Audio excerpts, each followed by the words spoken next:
Dumating na ang panahon ng paghuhusga. Sa huling linggo ng Teresering, lumabag sa batas ng pagmamahal ang lahat ng mahalaga para sa kanila.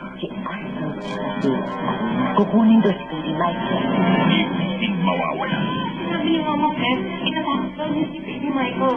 Ang pinakamalaking laban ng kanilang buhay. Gusto mo patay yung mga anak ko? Sino gusto mo unahin ko? Baby Michael. Mangyayari sa loob ng 24 oras. Napangako, sa loob ng 24 oras, gaganti kita. We're running out of time. Kailangan matanggal ang dalawang pieces niya. AB ang blood type niya, Stu. Sige yun, AB. Kailangan niyo matulungan si Mama. Bawat minuto.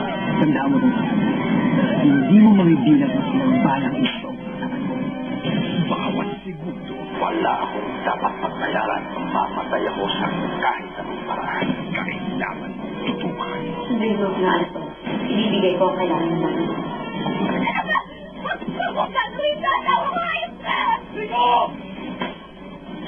Sabi! Sino-sino ang pasyon? Pero ano bang kasalanan ko na mamamatay ako sa ganitong paraan? Wala nang pamilya dahil sino! Dahil sinira mo ang buhay ko! Halika na! Tapusin na natin to! Ito ang pagkatapos na yayanig sa buong bayan!